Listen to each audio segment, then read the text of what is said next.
Je suis ravie de vous retrouver aujourd'hui pour le 4e épisode de cette saga sur les 5 blessures qui empêchent d'être soi-même. Largement inspiré du best-seller de Lise Bourbeau qui porte le même nom. Donc, dans ce nouveau podcast, je vais vous parler de la 3e blessure qui est celle d'humiliation. Alors, pour ceux qui ne l'ont pas encore écouté et qui souhaitent comprendre en quoi ces blessures consistent et en quoi elles impactent fortement votre vie et celle de vos proches, je vous encourage à écouter l'audio d'introduction de cette saga et je vous mets le lien en descriptif de cet audio.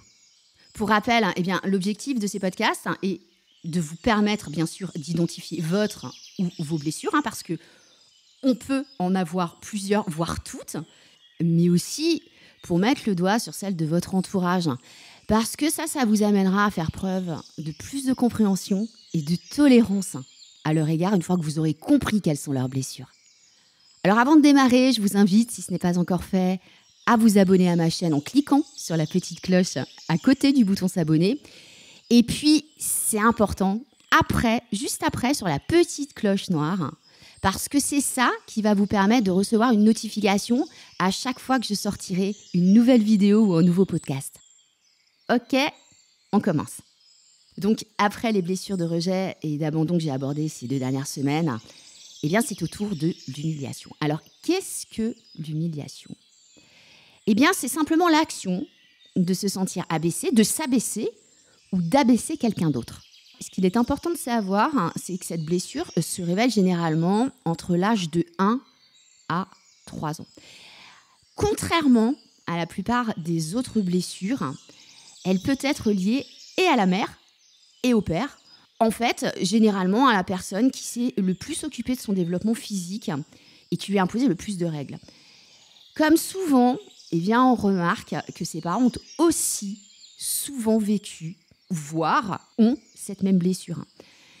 Donc ce jeune enfant va développer un sentiment de manque de liberté et de contrôle dans ses faits et gestes.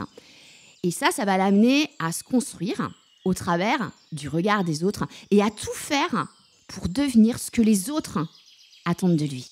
Alors, contrairement aux blessures de rejet et d'abandon qu'on a vues les 2 dernières semaines, celle-ci, elle est surtout rattachée au monde physique et donc en rapport avec l'avoir et le faire. Elle s'éveille, on l'a vu tout à l'heure, entre 1 et 3 ans. C'est la période où les fonctions du corps physique se développent, une période d'apprentissage pendant laquelle un jeune enfant apprend à devenir propre, à manger, à parler, à écouter, à comprendre ce que les adultes lui disent. Cette blessure s'éveille à partir du moment où l'enfant ressent qu'un de ses parents a honte de lui et l'exprime à travers des mots. Alors on parle bien là d'un ressenti et pas forcément d'une réalité. C'est l'enfant qui a ce ressenti. Alors ça peut se produire par exemple quand l'enfant se salit. Quand il se salit en mangeant, quand il se salit en crapahutant un petit peu dans le jardin, quand il s'oublie dans sa culotte ou dans son lit, par accident bien sûr, ou qu'il aura causé un dégât involontairement. Et ça se remarque surtout en public ou en famille, quand ça entraîne finalement une réaction vive de la part d'un de ses parents, qui va le réprimander, qui va le gronder, qui va peut-être même le punir. Et à partir de ce moment-là, l'enfant va se sentir rabaissé, honteux et abusé. On va prendre un exemple assez courant, qui est celui d'un enfant qui fait pipi au lit. Donc on est bien d'accord qu'il y a beaucoup de parents qui vont être très compréhensifs, mais il y a aussi beaucoup de parents qui peuvent réagir vivement par rapport à ce type d'accident et qui vont avoir tendance, effectivement, à réprimander leur enfant quand ça arrivera.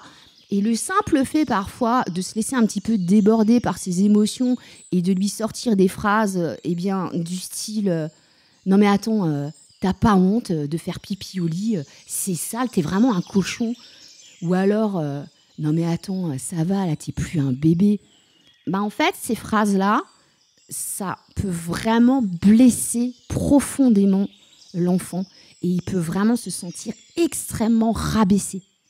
Autre exemple courant, c'est si l'enfant se salit en jouant dehors, par exemple. Et il revient Ça a certainement dû vous arriver. Enfin, moi, personnellement, en tant que maman, ça m'est arrivé plein de fois. Il revient, il est tout sale, il est couvert de terre, il est couvert de boue, voire il a peut-être même fait un trou dans un de ses vêtements. Et nous, en tant que parents, on a tendance à réagir un petit peu vivement et à le réprimander, voire parfois et bien le punir. Ça aussi, typiquement, c'est vraiment des réactions qui peuvent le faire sentir tout petit et lui faire aussi ressentir que finalement, il n'est pas libre de ses faits et gestes et il peut pas s'exprimer physiquement, librement. Ce sentiment de honte sera d'autant plus renforcé lorsque le parent parlera avec quelqu'un de ces incidents rencontrés avec son enfant en sa présence. Ça paraît anodin parce que bien souvent, les parents ont tendance à se raconter des anecdotes de parents et pas forcément sur le ton de la réprimande, parfois même un petit peu sur le ton de la plaisanterie. Et c'est important de savoir que, en tant que parent, vous devez certainement vous en rendre compte, mais les enfants ont des oreilles. Ils captent ce que vous dites, même déjà quand ils sont tout petits. Donc le fait d'entendre son parent parler de ses exploits, entre guillemets, à quelqu'un d'autre, ça peut vraiment, vraiment le marquer. Je voulais juste vous apporter une petite précision quant à la honte. La honte est le contraire de la fierté. La honte est ce sentiment qui nous amène à nous accuser et à vouloir nous cacher dans un trou de souris. Et ça reflète bien l'état d'esprit de l'individu qui est touché par cette blessure d'humiliation. Si vous me suivez ces dernières semaines, vous savez qu'à chaque blessure, on associe un masque qui est une protection pour celui qui le porte. Le masque qui représente l'être qui souffre de cette blessure d'humiliation est celui du masochiste. Le masochisme est le comportement d'une personne qui trouve de la satisfaction, voire éprouve du plaisir à souffrir et qui recherche, la plupart du temps de façon inconsciente, à se faire du mal et à être humilié.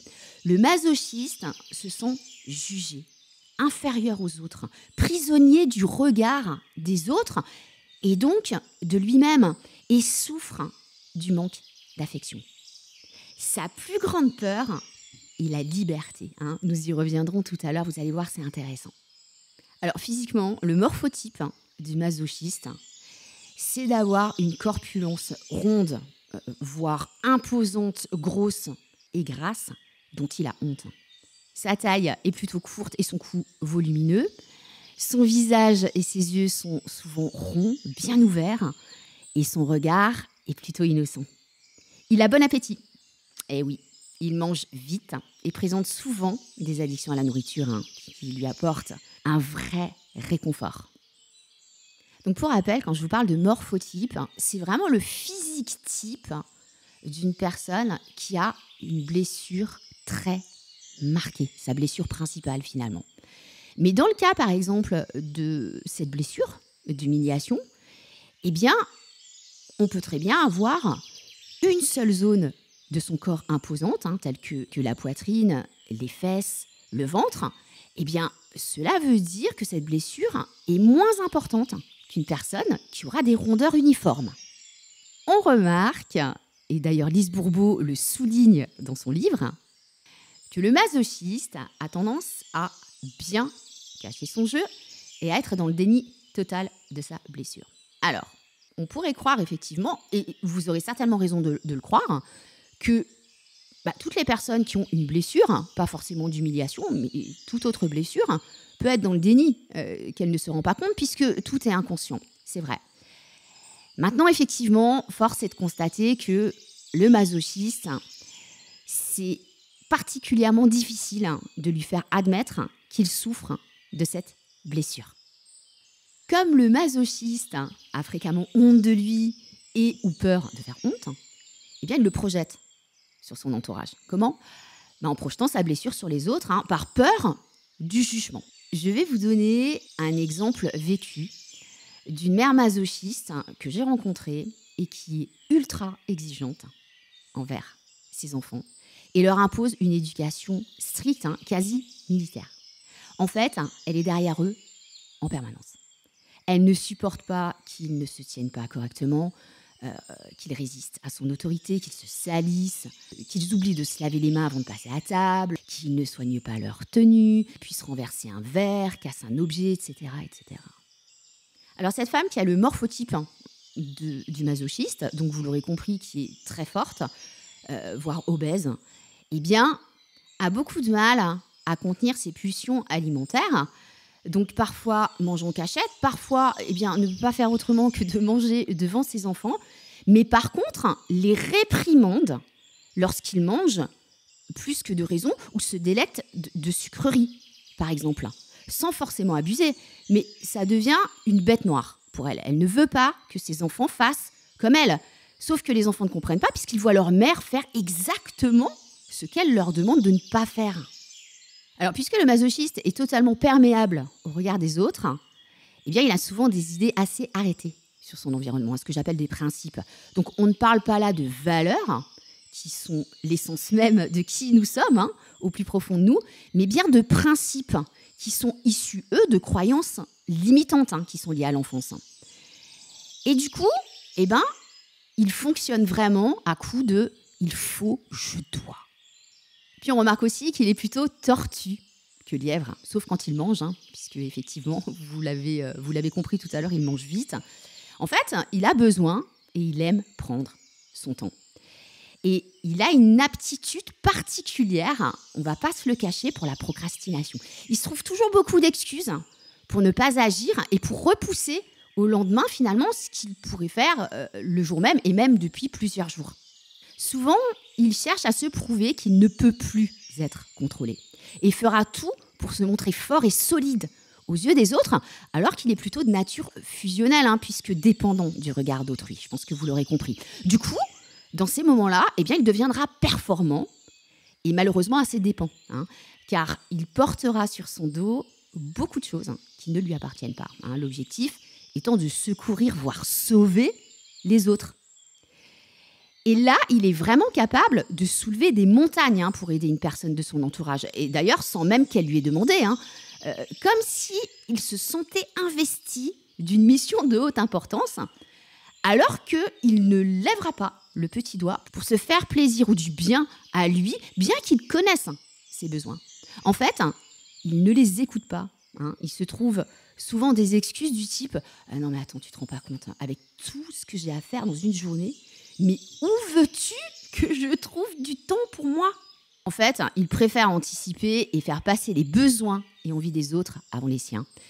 Et on remarque d'ailleurs que déléguer est pour lui très compliqué, car il a besoin de se sentir indispensable. Vous l'aurez compris, il fait passer les autres avant lui. Et oui, le masochiste est dévoué, très empathique, mais aussi un hypersensible non assumé. Il a un sens profond de l'obligation et du devoir. Mais ce mode de fonctionnement n'est pas anodin et cache forcément autre chose. Parce que inconsciemment, toujours, je le précise, il se rend dépendant des autres en cherchant tout aussi inconsciemment à rendre les autres dépendants de lui. Il ne réalise pas qu'au final, il prend beaucoup de place et qu'en accomplissant tout pour les autres, il peut les abaisser et les humilier en leur faisant sentir que sans lui, ils ne sont pas capables de s'en sortir seuls. Il est en quête perpétuelle de reconnaissance puisqu'il vit au travers des autres. Il ne sait tout simplement pas faire autrement. Car, je l'évoquais tout à l'heure, il a peur de la liberté. Il en a tellement été dépourvu dans son enfance, il a tellement été réprimandé, on a tellement été derrière lui interdisant plein de choses, l'humiliant par rapport à des situations qui ont été très douloureuses pour lui, que cette liberté, il ne saurait tout simplement pas quoi en faire.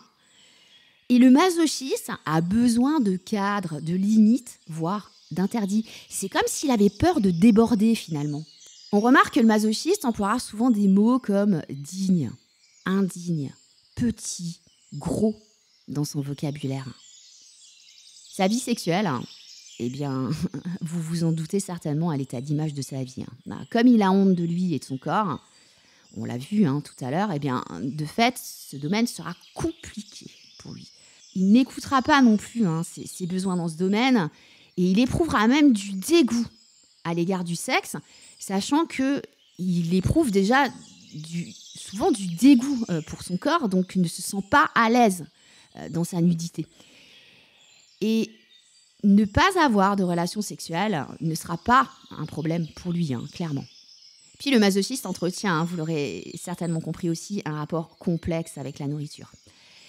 Il est souvent boulimique, il aime manger et il affectionne les aliments plutôt riches en gras et en sucre.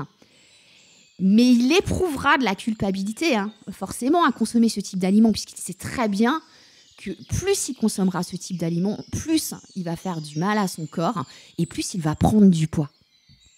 D'un point de vue mot physique, donc MAUX et maladie, on remarque qu'il a souvent des douleurs au dos et aux épaules. Un peu normal, c'est très imagé, mais c'est tout à fait ça. Il porte un peu la misère du monde sur son dos et sur ses épaules, donc pas forcément étonnant qu'il ait des douleurs à ce niveau-là. Et puis il souffre souvent d'infections de la gorge, donc ça peut être des angines, des laryngites, etc. Il a souvent des problèmes respiratoires, des problèmes au niveau des jambes, des pieds et de ce qui peut en découler comme des varices. Il peut faire facilement des entorses, des fractures. Et il a également souvent des problèmes de foie, de glandes thyroïdes, de peau, de cœur, d'hypoglycémie et même de diabète. Alors, comment soigner cette blessure d'humiliation ? Si vous vous retrouvez dans la description de cette blessure, il me paraît important de vous éclairer sur votre nature profonde. Il est important que vous preniez conscience que vous êtes un être unique, précieux et doté de très belles qualités. Parce que sous votre camouflage se cache une personne audacieuse, intelligente, aventurière qui possède de profondes capacités dans tous les domaines de sa vie. Vous êtes de nature joviale, vous êtes sociable, généreux, altruiste, sensuel. En bref, vous êtes un rayon de soleil et avez toutes les qualités pour rayonner et apporter du bonheur dans votre vie et dans celle des autres. Vous avez un vrai talent d'organisateur, vous êtes créatif, vous savez reconnaître le talent chez les autres et puis vous êtes fiable, honnête et digne de confiance. Pour moi, la première chose à faire pour guérir cette blessure, c'est de l'identifier. Car mettre le doigt sur ça ou ces blessures, c'est déjà, je vous le rappelle, faire 50% du job. Ceux qui me connaissent au travers de mes podcasts savent à quel point j'accorde de l'importance à l'harmonie des chakras. Les chakras qui sont nos centres énergétiques et qui, pour moi, sont clairement indispensables à l'équilibre de tout notre être, tant au niveau mental que physique d'ailleurs. Alors nous avons vu que le masochiste, de par sa blessure d'humiliation, a, comme beaucoup de personnes blessées, même avec d'autres blessures, des carences affectives liées à l'enfance.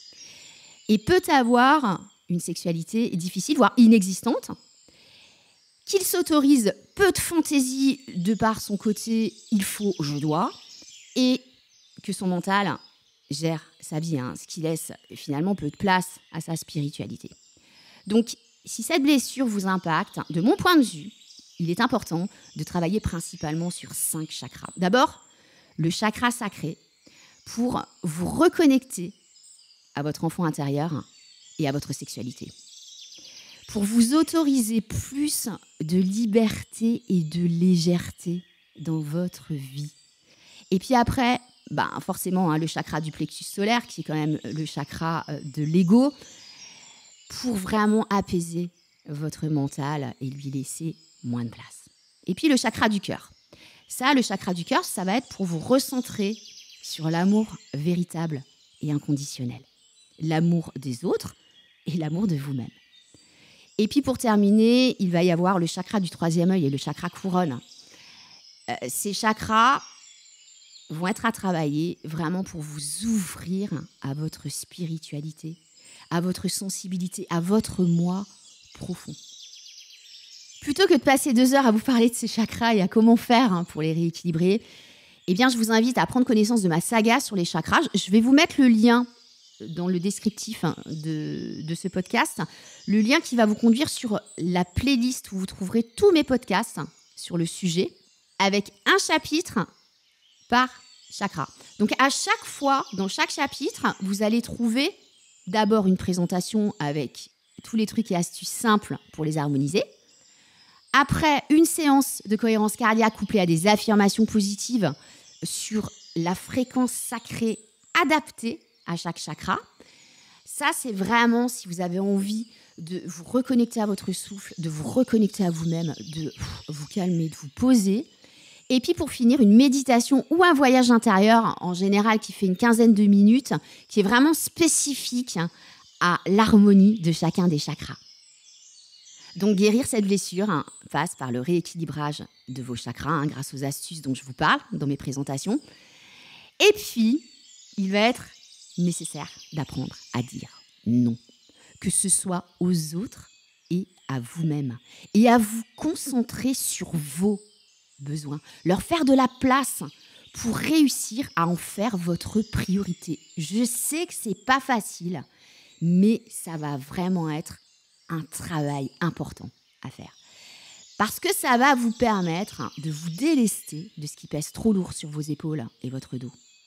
Et votre guérison sera en marche lorsque vous aurez compris que la seule personne qu'il vous est possible de sauver, croyez-moi, j'étais dans ce cas-là aussi, c'est vous. Que de vous mettre à la disposition des autres, ce n'est pas leur rendre service.